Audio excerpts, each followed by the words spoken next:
Mwanamuziki Bill Nenga Mafioso, mmoja katika wasanii ambao wanafanya poa sana baada ya kutoa ngoma nyingi sana pamoja na mwanamuziki Mbosso kutoka pale WCB, ambako sasa ameweza kutoka muda so mwingi kutoka pale katika lebo ya WCB.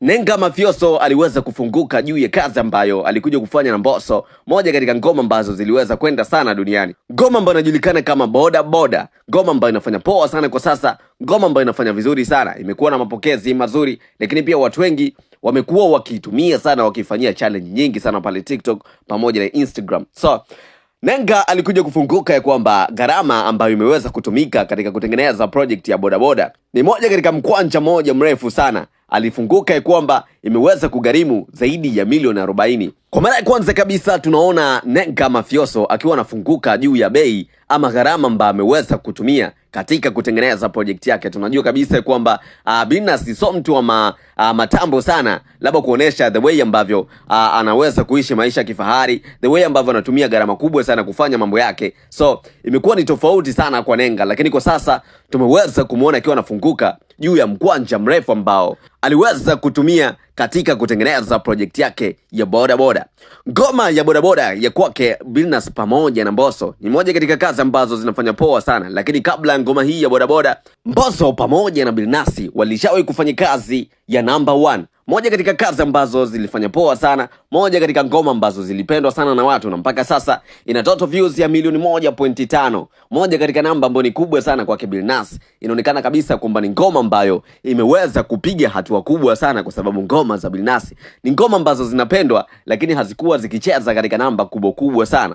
So one time katika ngoma ya Boda Boda, moja katika kazi ambazo zimetoka wiki 3 nyuma, mpaka sasa ina total views ya milioni 1.6, yani ikiwa na milioni 1.6 watazamaji ambao wameweza kuenjoy muziki mzuri kutoka kwake Mbosso pamoja na Billnass. So ngoma ya Boda Boda bwana, inaonekana kabisa kwamba ni ngoma ambayo imeweza kuwa na budget kali sana, kuwa na budget kubwa sana, kwa sababu tumeona kwamba mpaka Billnass anafunguka gharama ambayo imeweza kutumika katika kutengeneza project hiyo, basi ujue kabisa kwamba kazi hiyo ilikuwa ni moja katika kazi nzuri sana. Watu wengi walikuja kufunguka ya kwamba ni maendeleo makubwa sana kwa wasanii kuwekeza mkwanja mrefu sana katika kazi zao, kwa sababu one time zamani ilikuwa inaonekana kabisa kwamba kuwekeza mkwanja mrefu katika ngoma ilikuwa inaonekana kabisa kwamba ni kupoteza pesa.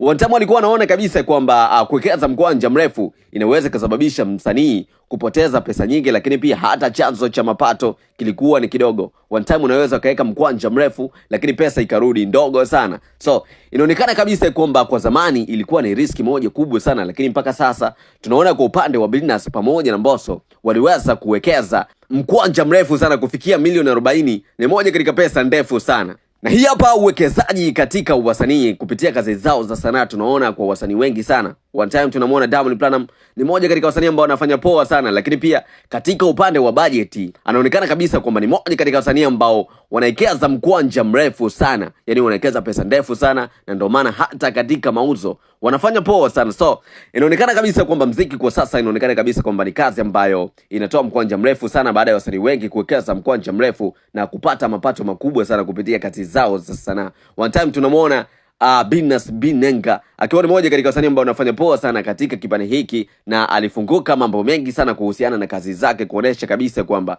kwa sasa hali yake sio kama zamani, kwa sababu tunajua kabisa kwamba zamani hali yake ilikuwa ni ngumu sana. One time tunamuona Billnass alikuwa ni moja katika watu ambao wapo chini ya uangalizi kutoka kwa mke wake ambao ni Nandy the African Princess. Inaonekana kabisa kwamba Nandy ana mkwanja mrefu sana kuliko hata mume wake ambao ni Billnass Nenga Mafioso. Mimi nataka unipange hapo kwenye uwanja wa comment. Inawezekana ni kweli kabisa kwamba hii project ya Boda Boda imeweza kuchukua gharama ya milioni 40, ama ni aje? Nipange hapo kwenye uwanja wa comment. Mimi ndo G2 One Time, G2 One TZ official Genius, na hii hapa ni G2 Media.